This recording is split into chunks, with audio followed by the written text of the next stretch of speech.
But let's start with the main story that we are leading with, and it is that a 23-year-old Syrian asylum seeker has now been arrested on suspicion of stabbing several passers-by in southern Austria. Yes, it appeared to be a frenzied attack, and it's left a 14-year-old boy dead and injured 4 or 5 others. Yeah, indeed.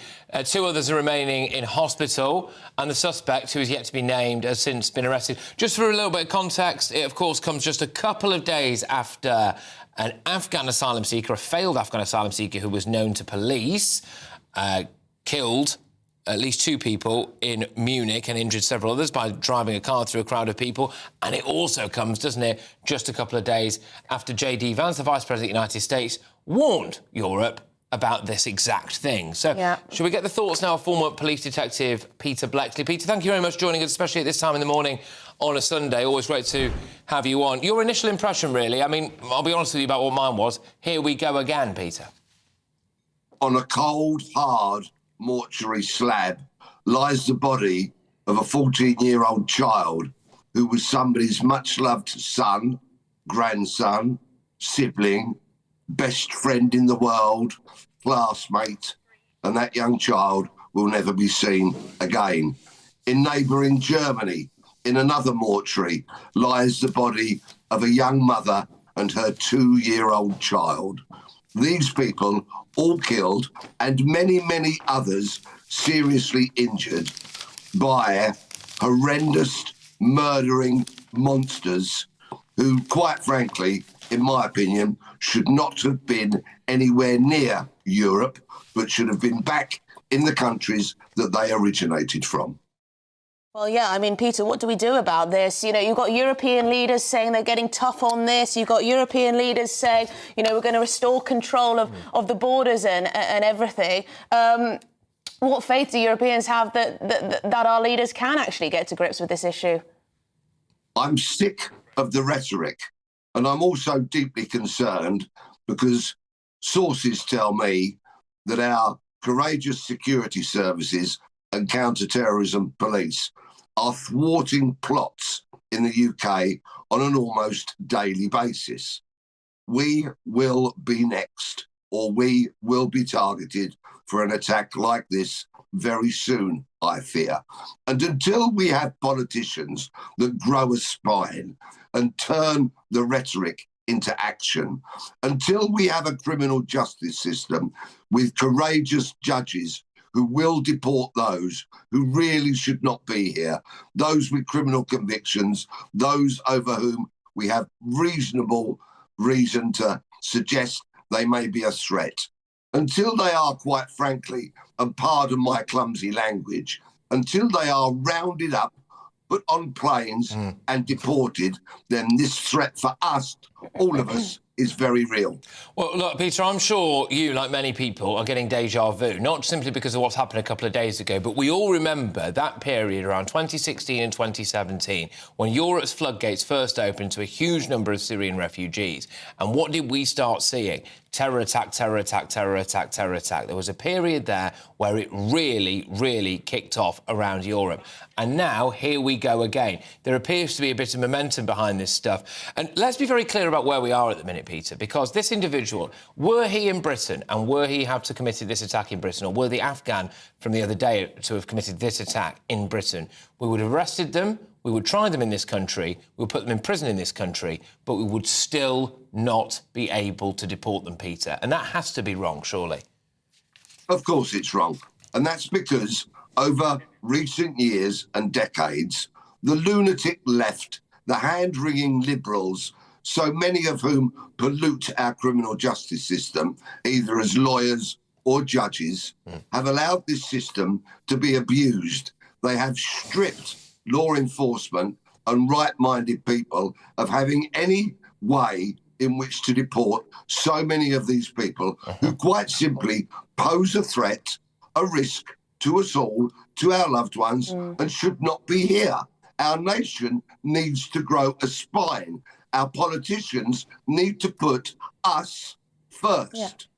And, Peter, people are allowed to be angry about this. You know, yesterday we were talking about J.D. Vance Now, his speech at the Munich Security Conference didn't go down very well with some European leaders. You had Olaf Scholz saying that his comments were what did he say? He said they were unacceptable. Unacceptable. And others said he shouldn't be saying this sort of thing about Europe. But he highlighted that there's an issue within in this country. Let's have a little look. And what I worry about is the threat from within, the retreat of Europe from some of its most fundamental values, values shared with the United States of America. In Britain and across Europe, free speech, I fear, is in retreat.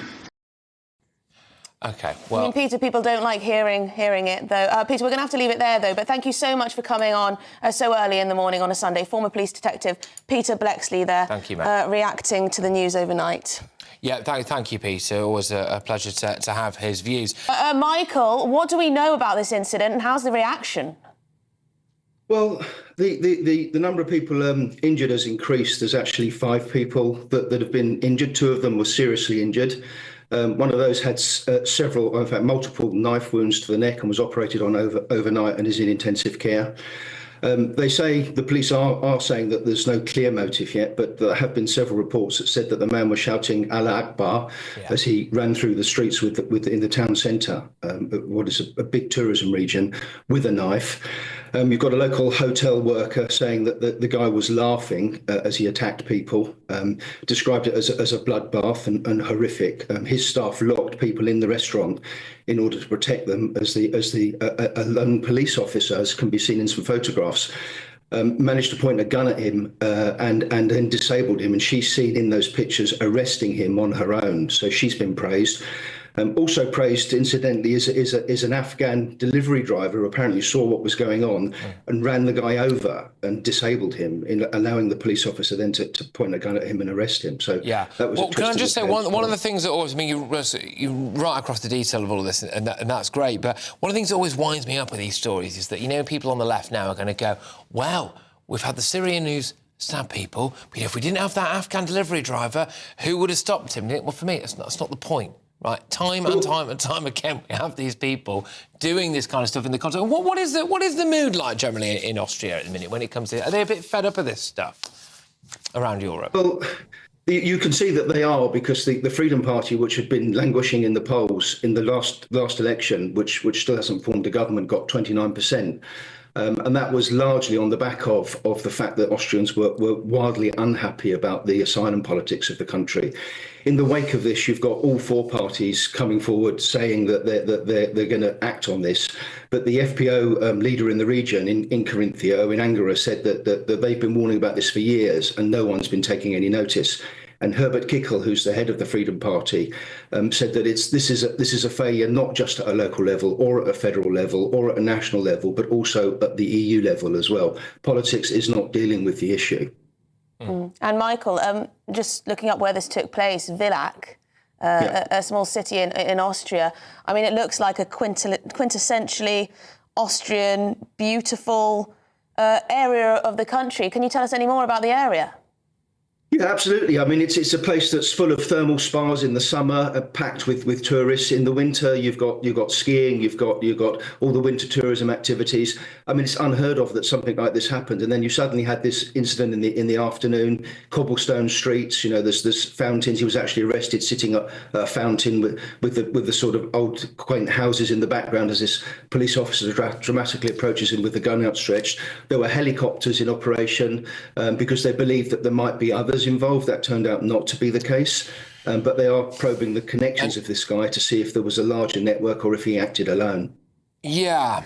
Do we know anything about his asylum status, this individual? Was he awaiting his temporary residence permit I've got here was waiting for a decision on his asylum application? Is that correct, as far as you're aware? That is correct. Yeah, he was legally here. He was one of those people who had a pen. He actually had his asylum seeker card on him when he was arrested, and that's in contrast to the guy in Germany involved in the attack in Munich, who was a failed asylum seeker but was still in the country, and apparently wouldn't have been so difficult to find because he was an influencer, a fitness influencer.